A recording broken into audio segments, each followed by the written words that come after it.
Hoje vamos falar de religiões que prezam pelo respeito à natureza e à ancestralidade, espiritismo, umbanda e candomblé, além do voodoo. Alertamos que, diferente do que é mostrado em filmes, o voodoo original não tem relação com bonecos de alfinetes ou magia maléfica. Doutora Leila.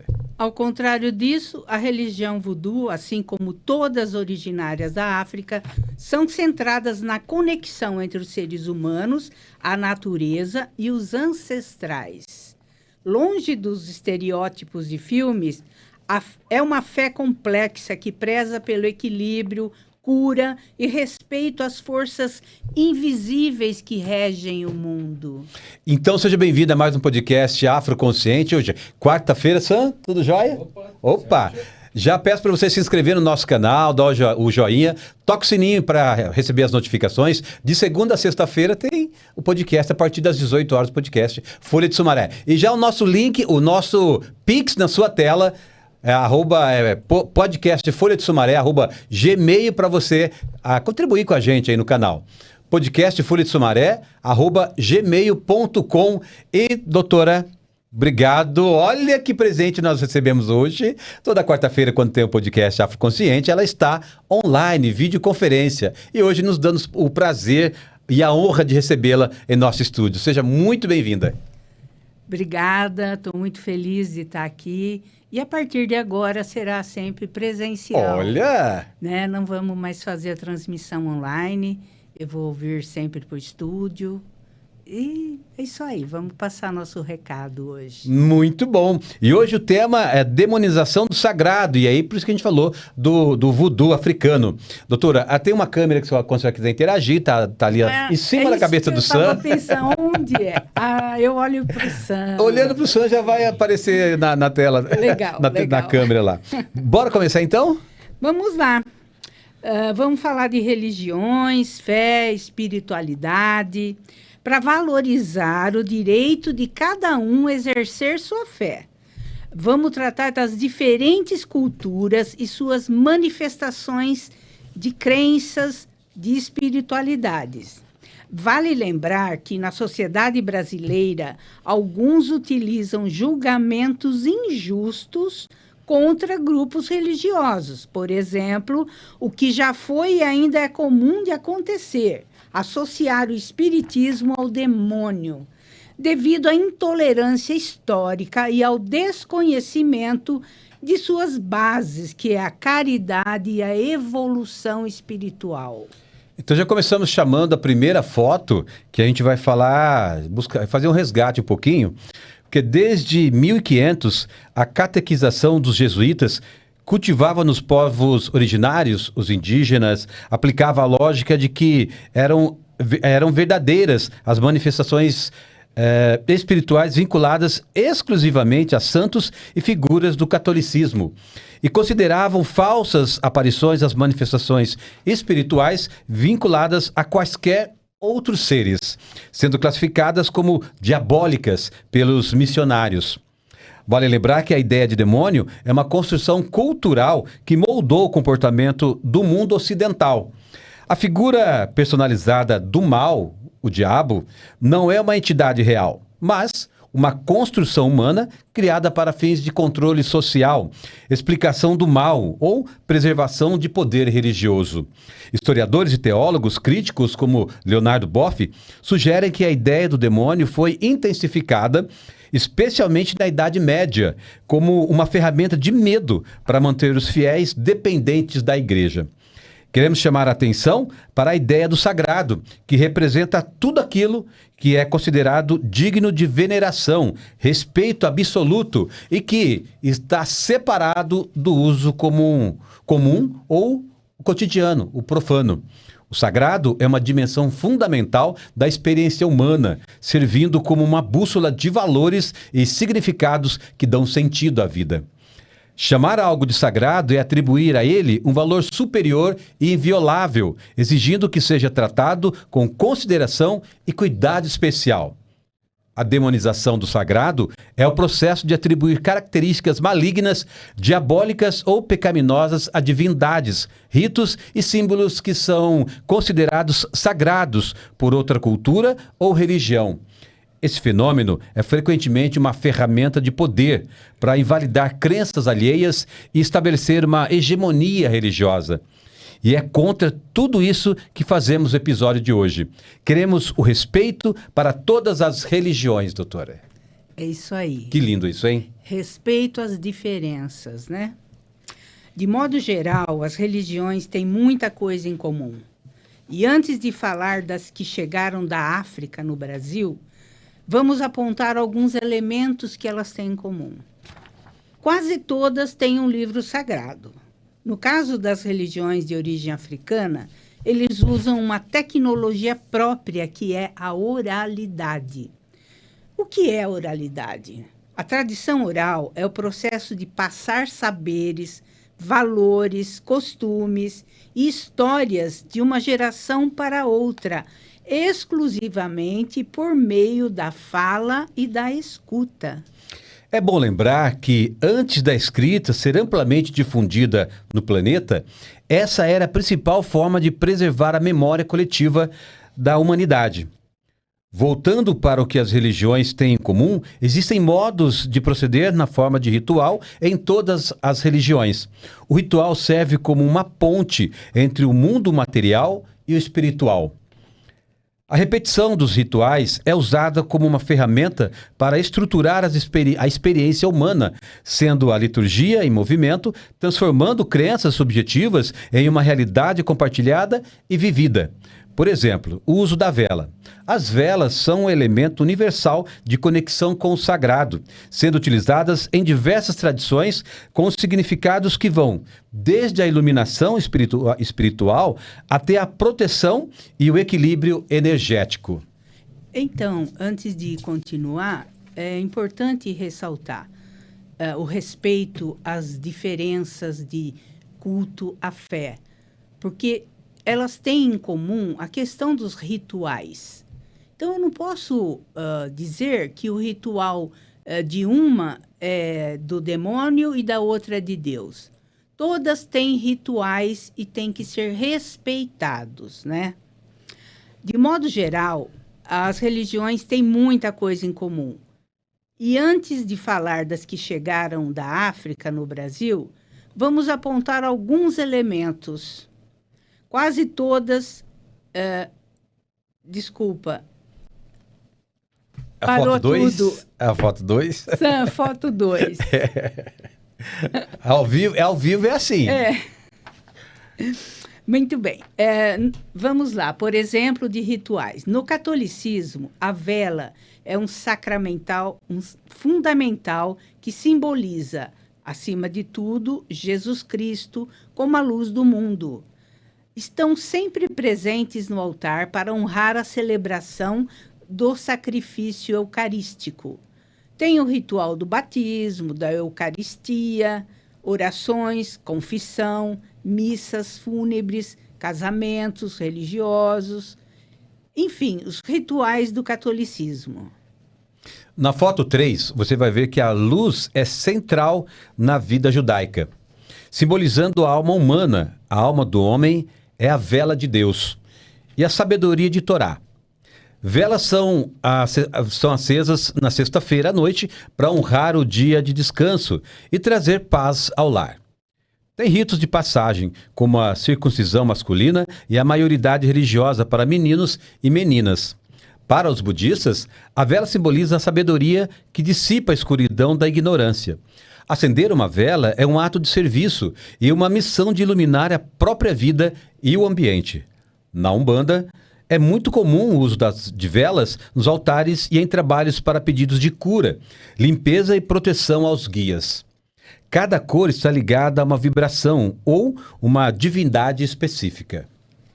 Muito bom. Vamos para a próxima foto, né? Vamos falar dos rituais. Não é essa. É dos evangélicos. Aquela... Essa aí, isso. Isso. Os rituais evangélicos incluem o culto de adoração, com hinos, orações e leitura da Bíblia. Tem o batismo, o rito de passagem para uma nova vida, a ceia do Senhor, a leitura da Bíblia e a oração. No hinduísmo, podemos até suspender a foto, Sam? No hinduísmo tem yoga, meditação, mantras, adoração de divindades em templos, festivais, rituais de nascimento, casamento e morte. Ritual de casamento e ritual de morte. No islamismo, eles têm orações diárias voltadas para Meca, tem o jejum de Ramadan, a peregrinação que eles fazem, o ritual de purificação que utiliza a água para preparar o fiel para a conexão direta com o divino. Bem, depois de mostrar alguns elementos em comum entre algumas religiões, vamos entrar nas religiões que vieram da África, que têm a natureza como divindade. É importante dizer que para a Umbanda e o Candomblé, a natureza é a própria divindade. Preservar matas, águas e ervas é uma obrigação religiosa e uma estratégia de sobrevivência espiritual.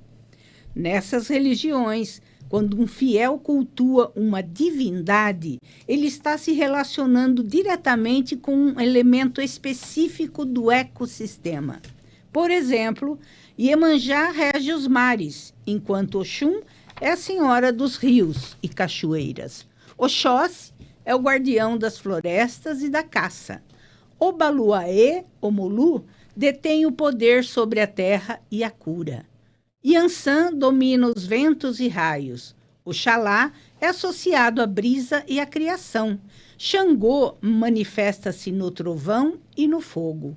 Ogum é o senhor do ferro e da tecnologia. A conexão espiritual é sustentada pelo axé, a força vital que permeia tudo o que é vivo e natural. Sem a natureza, folhas, águas, pedras, o orixá e a própria religião não podem existir.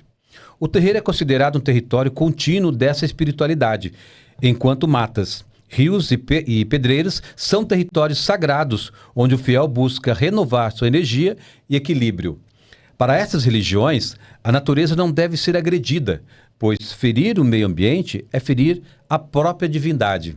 O ser humano é visto como parte integrante da terra e da água, o que torna o cuidado com o planeta uma forma de autocuidado.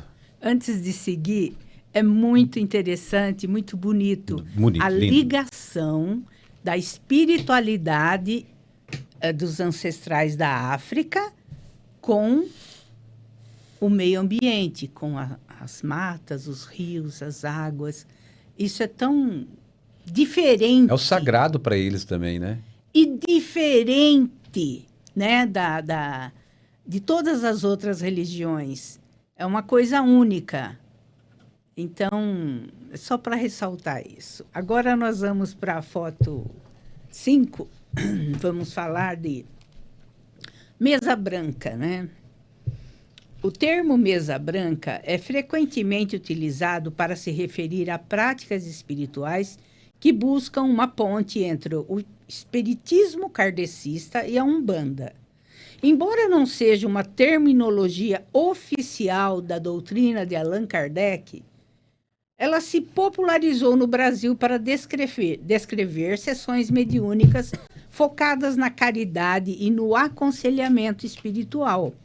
É preciso lembrar que kardecismo é o nome popular dado à doutrina espírita, um conjunto de princípios filosóficos, científicos e religiosos codificados pelo pedagogo francês Allan Kardec no século XIX, tendo o Livro dos Espíritos como um dos mais estudados pelos seguidores dessa doutrina. Foto 6 agora, Sam.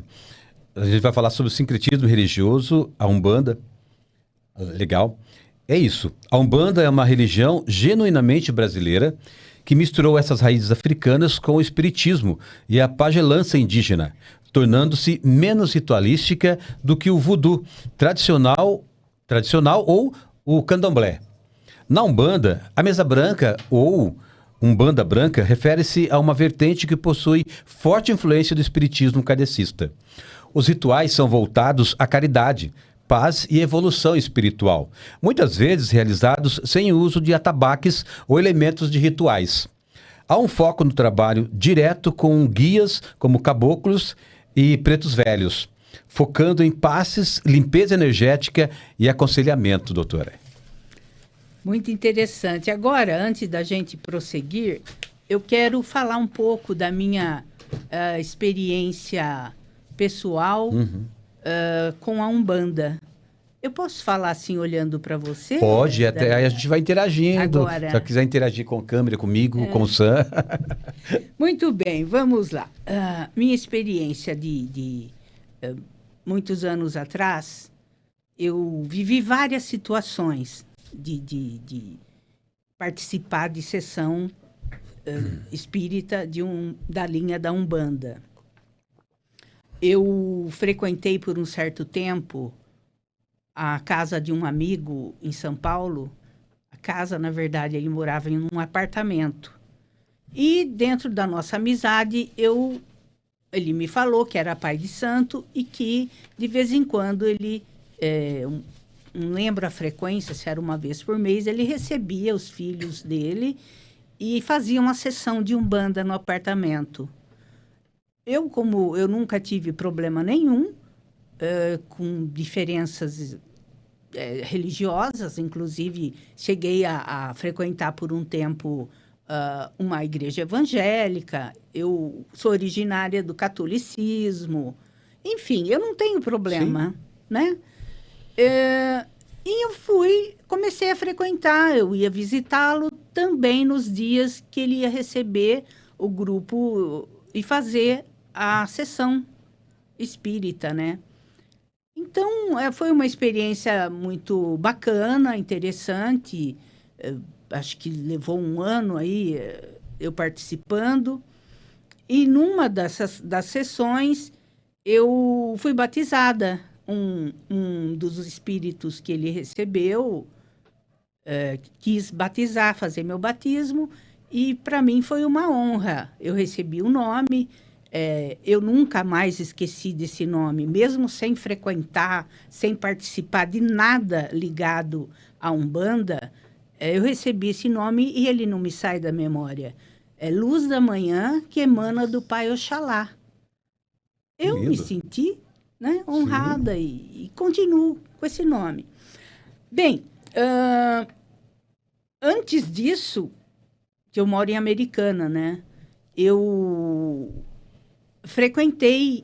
ia esporadicamente, né, visitar alguns centros de Umbanda, inclusive em Nova Odessa também, já fui. Enfim, ia lá, conhecia, tomava um passe, né, receber uma bênção das pessoas que estavam encarnadas com espíritos, né, ou melhor, dos espíritos que estavam encarnados nas pessoas. Enfim, sempre vivi essas situações respeitando as diferenças. Passei por leitura de búzios, foi uma experiência incrível, de umas previsões que depois aconteceram. Olha. Participei de um ritual de candomblé na Bahia, em Salvador. Nossa. Foi também incrível conhecer o terreiro e participar do ritual. Enfim, é só isso que eu queria deixar registrado. Várias experiências, né?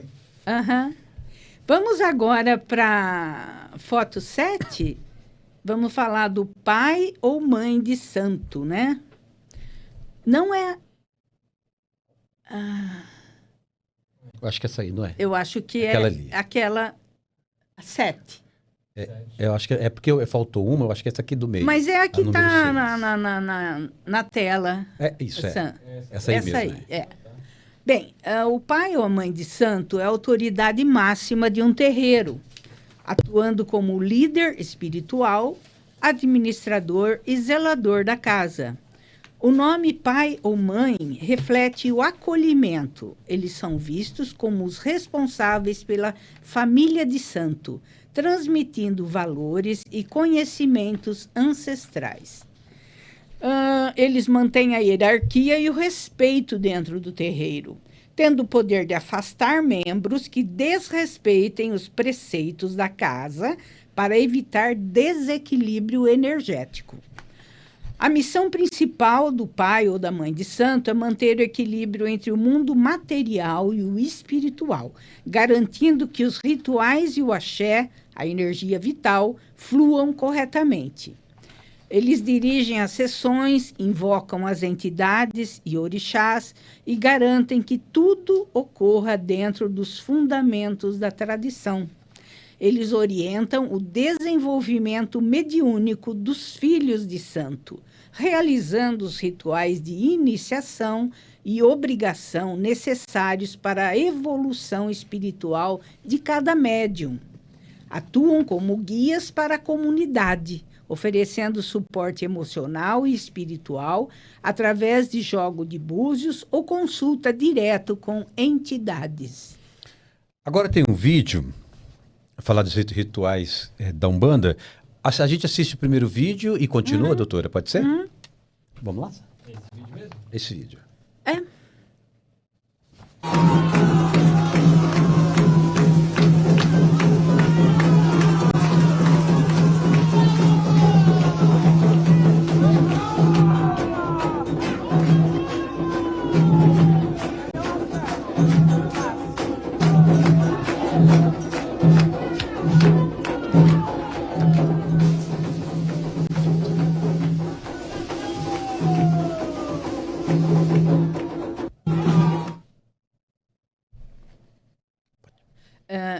Então, eu acho interessante ressaltar, porque a gente está usando um vídeo, né? Como que a gente vai descrever um ritual onde uma pessoa está fazendo, trabalhando a própria espiritualidade, o desenvolvimento espiritual dela? O vídeo mostra como é o ritual. Só isso que eu queria acrescentar. Então, gente, continuando a partir do vídeo, no terreiro, os tambores são usados para invocar vibrações específicas e facilitar o transe mediúnico. O som emitido pelas entidades, chamado de Ilá, e as cantigas rituais servem para chamar as energias. Para os banhos, antes aqui, as oferendas são comidas rituais, flores e grãos deixados em pontos de força, matas, rios, encruzilhadas para troca energética. Para os banhos de ervas e defumação, são utilizadas plantas específicas para proteção ou limpeza profunda do corpo espiritual. A Umbanda utiliza instrumentos de trabalho e símbolos, como, por exemplo, os pontos riscados, que são desenhos feitos com pemba. Um giz ritual riscado no chão. Esses pontos funcionam como aberturas, portais, ou dizendo de outro modo, assinaturas magnéticas das entidades. Também utilizam as ferramentas de orixás, que é o uso de objetos como espadas de Ogum, machados de Xangô, arcos de Oxóssi e guias, que são colares de contas, que direcionam a energia durante o trabalho. Utilizam fumo e bebida. O charuto, o cachimbo e pequenas doses de bebidas são usados por guias como caboclos e pretos velhos para purificar o ambiente e descarregar energias negativas do consulente, doutora. Isso aí. Agora a gente vai ver um outro vídeo de um ritual de candomblé. Depois eu faço comentário, então. Pode soltar, Sam.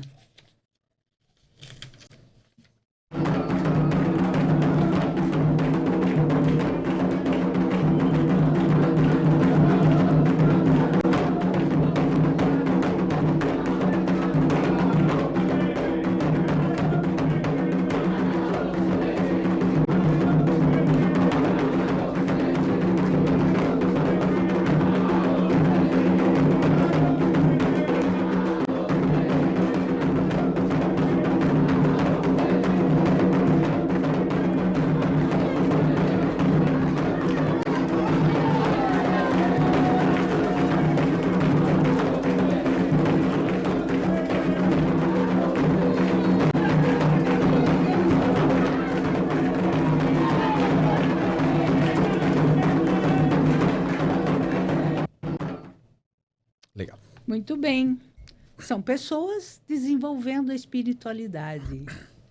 No candomblé, o Babalorixá é o título do sacerdote que completou todas as obrigações rituais da religião e tem autoridade para dirigir um terreiro e iniciar novos filhos.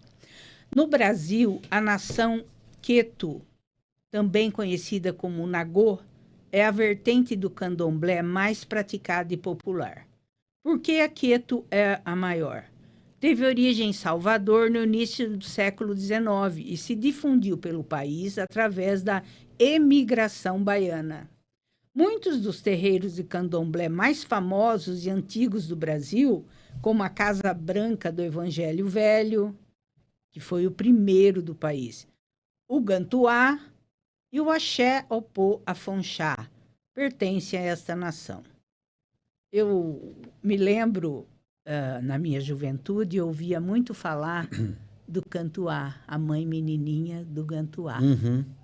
Uma Você menininha. lembra? Lembro. Muito famosa, Verdade. né?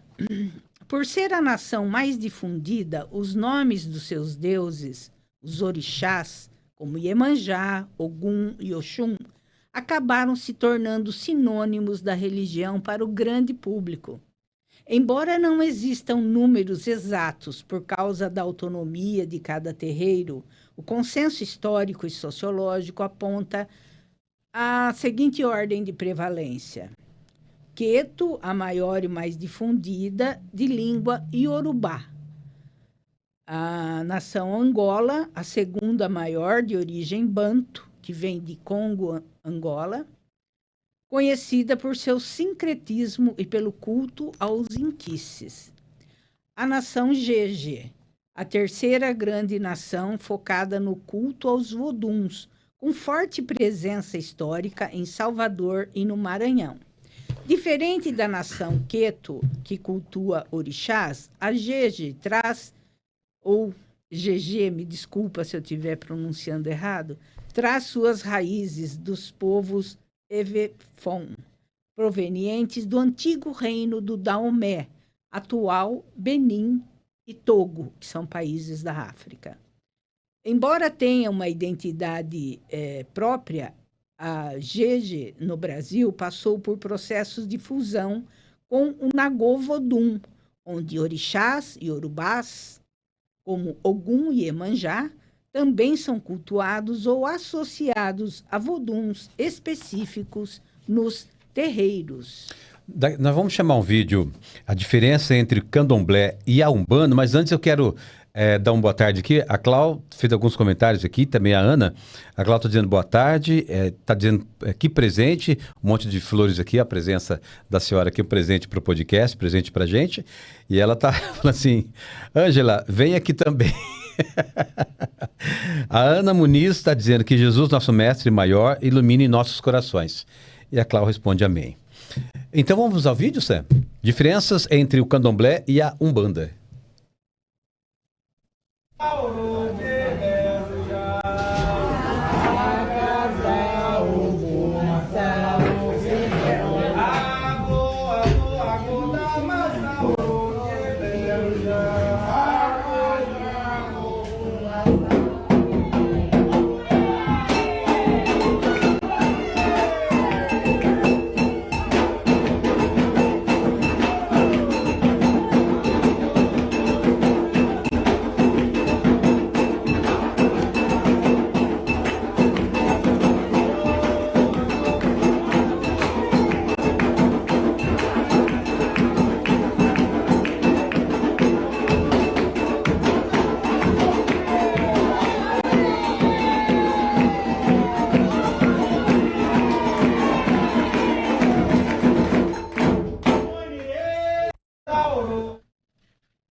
Pode ir? É o seguinte, antes do Odair continuar, eu quero chamar a atenção porque é tão bonito ver a criança, né?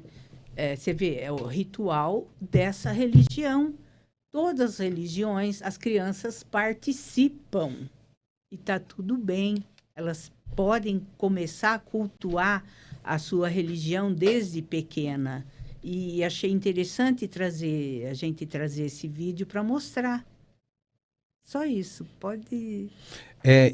Eu, como eu cresci no catolicismo, foi me apresentado somente o catolicismo. A minha, vamos dizer, a minha religião de origem africana, foi demonizada a vida toda. Então, tudo que eu entendia de religião africana era demonizado, então não servia, eu tinha medo. Quando falava em voodoo, então, meu Deus, era o terror. Então, quer dizer, hoje a gente vai aprendendo que é a religião daquele povo, né? É um hábito, uma crença daquele povo, né? De uma cultura diferente. Isso. Que, aliás, é a cultura que nos formou no Brasil. A sociedade brasileira, ela é fundada, estruturada com a cultura africana. É isso. Então, gente, a explicação um pouquinho aqui, ó, sobre essa diferença. Embora ambas sejam religiões brasileiras de matriz africana, a diferença fundamental reside na origem, na doutrina e nos tipos de espíritos, divindades que são cultuados. Candomblé foca no culto aos orixás, que são divindades da natureza e ancestrais divinizados. Umbanda foca no trabalho de entidades espirituais, espíritos que viveram na terra. Exemplos comuns são os caboclos, pretos velhos, baianos e marinheiros. Diferença na origem e formação. Candomblé é uma religião reconstrutiva das tradições africanas, Yorubá, Fon e Banto, trazidas pelos escravizados. Busca preservar a língua, a culinária e os ritos africanos da forma mais fiel possível. Umbanda é uma religião genuinamente brasileira, fundada em 1908. É uma síntese que mistura o candomblé com o espiritismo, kardecismo, o catolicismo e a pagelança indígena. Isso aí. Vamos em frente. Foto 11. Vamos falar agora do voodoo. O tráfico de pessoas escravizadas também deu origem a variações como o voodoo da Louisiana, de Nova Orleans, nos Estados Unidos, influenciou religiões brasileiras como o candomblé, especialmente a nação Jeje. Os praticantes acreditam que em um único Deus supremo, que criou o universo, mas é considerado muito distante para interagir diretamente com os humanos. A prática religiosa consiste em servir aos espíritos através de orações, cantos, danças e oferendas para obter proteção, saúde e orientação. Durante as cerimônias, os fiéis podem entrar em transe, momento em que um dos loas incorpora no praticante para dar conselhos e realizar curas. Agora vamos falar dos verdadeiros inventores e da origem do boneco voodoo como uma prática do racismo religioso. Os bonecos voodoo, na realidade, são usados como amuletos de proteção ou cura, e não para causar dor a inimigos. A imagem do boneco de alfinetes foi criada por Hollywood e por preconceitos coloniais. A nomeação de magia negra é uma forma de preconceito religioso. O voodoo é uma religião de cura e coesão social. A associação com o mal foi uma forma de demonizar a resistência negra durante a escravidão. O boneco com alfinetes, como o conhecemos hoje, não foi inventado pela religião voodoo, mas é uma fusão de tradições europeias antigas com o sensacionalismo de Hollywood. Bruxaria europeia, Poptis. A prática de espetar agulhas em bonecos para causar dor ou cura vem de tradições de magia folclórica da Europa, como na Inglaterra e na Grécia Antiga. Esses bonecos eram chamados de Poptis e eram usados séculos antes do voodoo chegar às Américas. Cultura pop e Hollywood. A associação direta entre o boneco de alfinetes e o voodoo foi popularizada no século XX por filmes de terror americanos como White Zombie, de 1932, e livros sensacionalistas que queriam retratar as religiões africanas como malignas.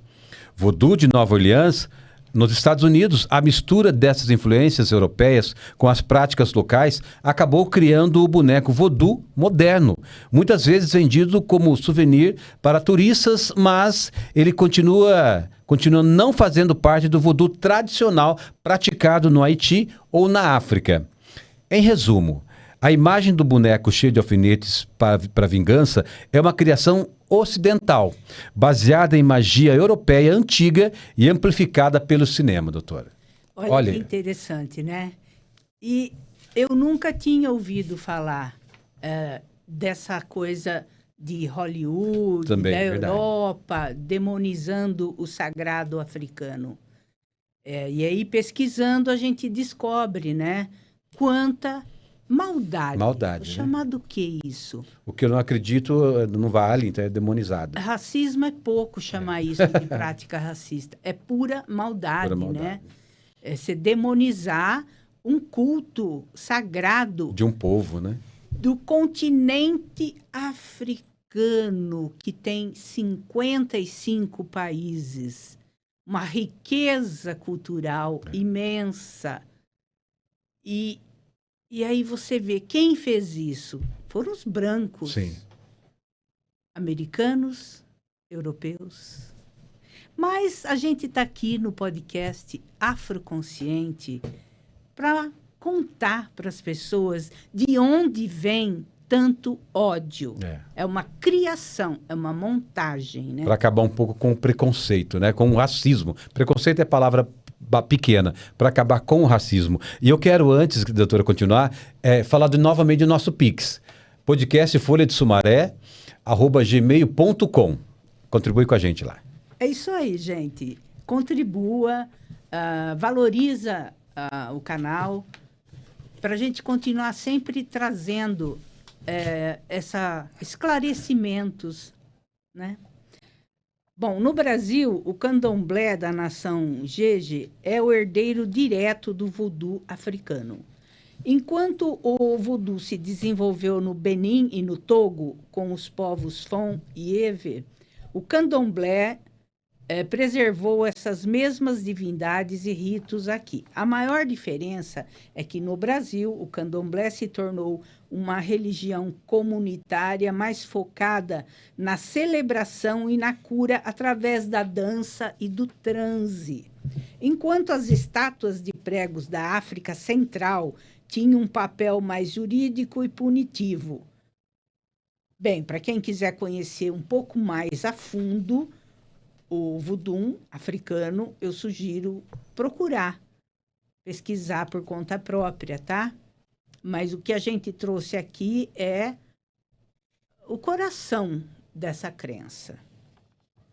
Agora nós vamos para um outro vídeo para falar da importância do tambor nos rituais de religiões de matriz africana. O tambor é um objeto sagrado. Que faz isso. Por quê? Porque o tambor precisa ser consagrado. O tambor também passa por um rito de iniciação, minha gente. O couro come. A expressão vem daí, o couro vai comer.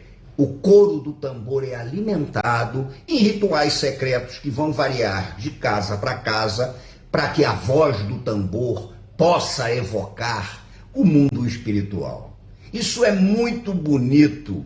E olha, saiu dos terreiros, chegou à cultura do samba. A expressão o couro vai comer, ela é muito ligada a essa ideia de uma roda de samba em que a coisa vai ferver, vai acontecer. Assim como um corpo humano é iniciado, vira Iaô, Muzenza, Vodunce, para entrar em contato profundo com sua entidade, o tambor, o corpo do tambor também passa por um rito de iniciação. Por que é que você acha que as velhas baterias de escola de samba alimentavam os instrumentos antes dos desfiles? Tem muito relato sobre isso. Minha gente, o negócio é sério e é bonito. O tambor é um instrumento do encanto da experiência do ser no mundo. O couro vai comer. Valeu! Nossa. Bacana, né? Essa explicação História, que hein? ele deu do Cultura, tambor. religiosidade. E o tambor mexe com todo brasileiro, né? Muito bem. O tambor é o coração tanto do voodoo quanto do candomblé. Ele não é apenas um instrumento musical, é um objeto sagrado que possui voz e a capacidade de abrir portais entre o mundo físico e o espiritual. O ritmo não é entretenimento, é uma chamada codificada. Cada divindade tem seu toque específico que a obriga a se manifestar. Antes de serem usados, os tambores passam por rituais de consagração. Eles recebem oferendas, são batizados com ervas e ganham um nome. No candomblé, o conjunto de 3 tambores é chamado de atabaques, nomeados de lê, rum e rumpe. Vale lembrar que durante a escravidão, os tambores foram proibidos em muitos lugares. Era uma forma de impedir a espiritualidade dos escravizados e de tirar sua humanidade e também sua inteligência. Porque os colonizadores sabiam que os tambores eram usados para transmitir mensagens de revolta. Então, era um meio de comunicação potente. Eu ia falar de organização, mas a senhora falou tudo, e de comunicação potente. Organização, mobilização, mas a senhora resumiu um grande meio de comunicação entre os escravizados. Né? Era. Fantástico. Agora a gente vai falar sobre a justificativa climática e os povos de terreiro. Na COP30, realizada em Belém no ano passado, 2025, os povos de terreiro e lideranças de matriz africana defenderam o reconhecimento de sua ancestralidade como pilar para a justiça climática e a preservação do meio ambiente, além de pautarem a conexão entre o sagrado e a natureza. A Declaração de Belém representa um marco histórico ao formalizar o combate ao racismo ambiental e ao reconhecer, pela primeira vez em documentos finais de uma conferência climática da ONU, o papel central dos afrodescendentes e povos de matriz africana na governança global. A relação entre as religiões de matriz africana e o futebol brasileiro é profunda, histórica e marcada pelo sincretismo religioso, onde a fé nos orixás se mistura à devoção aos santos católicos e aos clubes. São Jorge é o padroeiro oficial do Corinthians. Vai, Corinthians! Na tradição religiosa, ele é sincretizado com Ogum, o orixá guerreiro, senhor do ferro e das batalhas. Essa conexão é tão forte que o clube recentemente instalou uma estátua de 25 metros do santo em sua arena, incluindo elementos como o punho cerrado do ídolo Sócrates. Outro exemplo é do jogador Paulinho, que joga no Atlético Mineiro, que celebrou gols com gestos que remetem a orixás, como o arco e flecha de Oxóssi, trazendo a visibilidade religiosa para o centro do espetáculo. O ritmo das torcidas organizadas brasileiras tem raízes diretas nos batuques dos terreiros, moldando a sonoridade dos estádios, doutora. É isso aí. Então, o objetivo do podcast de hoje é falar do respeito às diferenças religiosas, as diferenças de desenvolvimento e culto da espiritualidade, né? Então, vamos lembrar que a intolerância religiosa no Brasil é crime. Exato. Tá? E é combatida por um conjunto de leis que garantem a liberdade de crença e punem atos discriminatórios. Diz que 100, tá? É crime escarnecer, zombar de alguém publicamente por motivo de crença. É crime impedir ou perturbar cerimônia ou prática de culto. Vilipendiar, ou seja, desprezar publicamente ato ou objeto de culto. É crime. Diz que 100. Denuncie, não deixa passar. Preserve, ajuda a cuidar da sua religião. E agora nós temos mais um vídeo, né? Que é um depoimento do cantor, do sambista, Diogo Nogueira. Vamos ao vídeo. Aqui, esse aí. Quanto tempo? Temos 15 minutos. Esse dia minha esposa falou comigo, Cláudio, o recado delas é na presença dos orixás na minha vida, como guias que orientam os caminhos pra gente, que nos protege, que nos abençoa. Que a intolerância ela existe porque as pessoas não estudam, não leem, não pesquisam. Essas guias aqui são as guias que ficaram comigo no dia da minha feitura, né? Durante o período que eu fiquei no Alcol, essa coisa toda. E o significado é a proteção, né? Dos orixás que me acompanham de frente. Meu pai Oxóssi, meu pai Ogum, que eles caminham juntos, eles sempre trabalham juntos. Minha mãe Oxum, que uma qualidade dela é rara, ela praticamente quase não vem ao mundo mais. Meu pai Oxaguian, que também caminha junto com Oxóssi e Ogum. Então, é isso. Isso aqui. É isso. É isso, que belo exemplo, né? Que belo exemplo. De religioso. Gente, então vamos para anunciar o próximo podcast, né, doutora? Vamos, o próximo podcast vai ser dia 24 de junho. É lá que eu tenho que olhar. E nós vamos tratar de uma questão muito importante, atual, que é da psicologia antirracista, né? Perfeito. O documento do Conselho Federal de Psicologia, chamado de Relações Raciais, referências técnicas para a atuação de psicólogos, deixa claro que é preciso que os psicólogos e psicólogas compreendam como se dão as relações raciais existentes na sociedade e que há um sofrimento psíquico sutil e explícito presente na vida de pessoas negras. Precisamos falar sobre isso, né? E pesquisando, estudando esse assunto, eu descobri esse documento, ele é de 2017. Ou seja, recente. Que está vigorando, né? Então, não tem nem 10 anos. Isso. Mas, ou a gente pode pensar, já faz quase 10. Exatamente. E a gente quase não vê psicólogo falando disso. Verdade. Né? Quando o apagamento histórico da escravidão e o racismo estrutural batem à porta do consultório, a escuta do psicoterapeuta precisa se transformar. Como disse Eduardo Santos, psicólogo, psicanalista e professor sobre o papel dos analistas não negros, a pior coisa que vocês podem fazer é se comportar como o branco culpado. O nosso saber sobre, o nosso não saber sobre o racismo não pode ser pretexto para cruzar os braços. Então, no próximo episódio, a nossa proposta é fazer uma introdução sobre o que seria a formação de psicoterapeutas não racistas.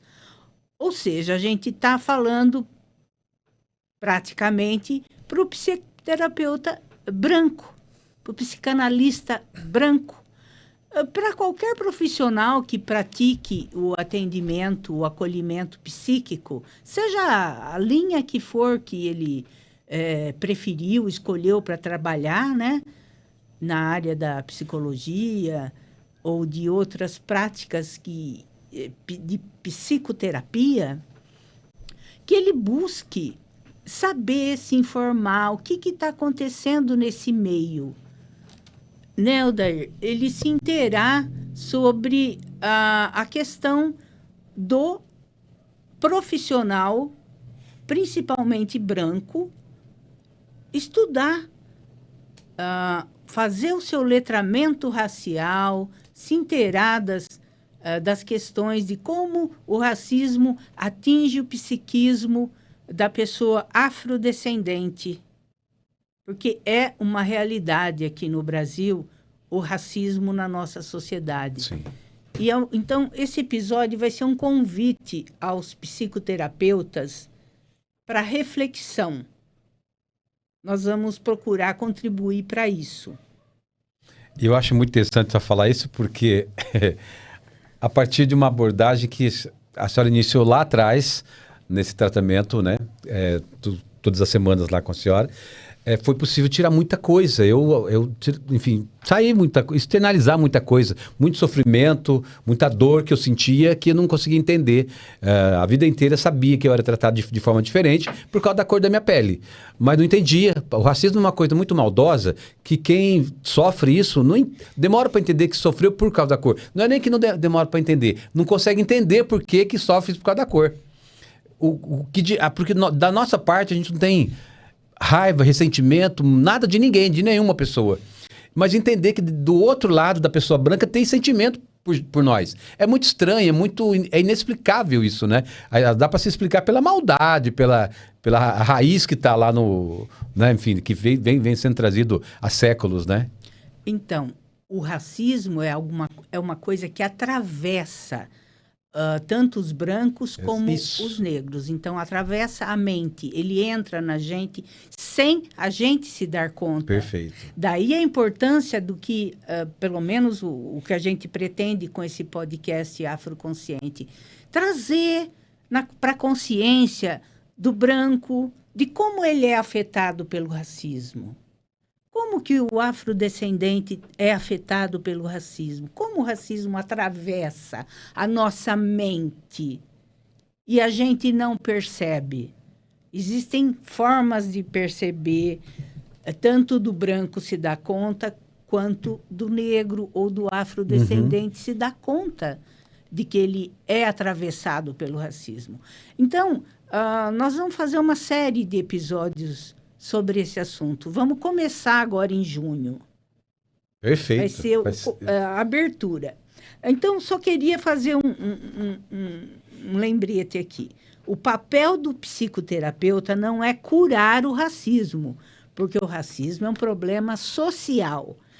O que o psicoterapeuta pode fazer é ajudar o paciente a não se desintegrar diante da dor do racismo e recuperar a sua potência de agir. Aprender a lidar com isso que ele sofre, né? Só para dar uma ideia do que nós vamos trazer no próximo episódio, né? Existe um grupo de psicanalistas tratando do assunto. Existe o coletivo nomeado de Psicanálise nas Brechas. Ele é cofundado pela doutora Isildinha Batista Nogueira, que é uma referência no estudo do recalque do racismo. Esse coletivo lançou um manifesto chamado Não Seremos a Senzala da Sua Casa Grande. Seguiremos construindo outros abrigos, outras cenas, outros espaços de escuta. Que lindo, meu Deus. Forte, né? Demais. Nós vamos ler esse manifesto, apresentar e discutir ele no próximo episódio. Nossa. Fica aí o convite. Já fica convite, e a gente vai divulgar isso aí também. Antes da gente ir embora, tem aqui mais alguns comentários. A Ângela falou assim, Clau, eu vou, só se for para ficar nos bastidores. A Ana está dizendo, está dando parabéns, né? Assunto muito, muito proveitoso. A Clau, verdade, concordo, e é muito importante. Temos que aprender a respeitar todas as formas de manifestações de espiritualidade. A Ana está dizendo, deixa aqui registrado uma pergunta.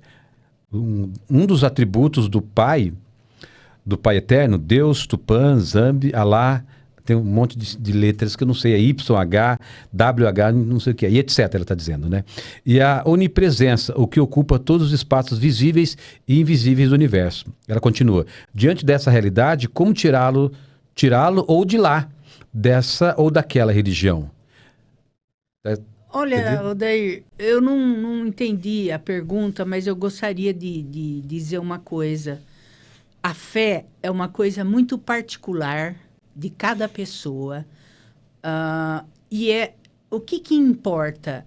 Respeitar o sentimento, a crença de cada um, porque ela é um componente psicológico, é uma força, é um elemento muito importante para cada um de nós. Não importa o nome que você dá para o seu Deus. Perfeito. O que importa é como você cultua a sua fé. Que você saiba reconhecer o que diferença ela traz na sua vida. Cada pessoa tem uma necessidade, tem um jeito de cultivar a fé. E tem pessoas que não precisam nomear nada. Perfeito. Elas simplesmente sentem. Ótimo. Eu acredito que seja o Júnior Muniz, que é o nosso pai, o pai de santo que vem aqui amanhã. Acredito que ele assinou aqui Júnior Muniz, então é ele. Ele que fez a pergunta. Ele está dizendo que salve, que assunto produtivo, parabéns. Aí ele assina, Júnior Muniz. Vai estar aqui com a gente amanhã às 14 horas. Que ótimo. E aí a Cláudia conclui dizendo, verdade, ele está em tudo. É isso. Terminamos mais um podcast. Que podcast, gente, que fantástico. Olha o que está por vir ainda, hein? Gente, doutora, mais uma vez obrigado e obrigado presencialmente. Seja sempre muito bem-vinda aqui. Até dia 24 de junho. Obrigada. Até. Sam, valeu? Opa! Pessoal, valeu pessoal que assistiu aí. Obrigado, viu? Antes de ir embora, se inscreve no canal, dá o joinha, toca o sininho para receber as notificações. E não esquece do nosso Pix, podcastfolhadesumaré@gmail.com. Vai lá. Obrigado. Tchau, tchau.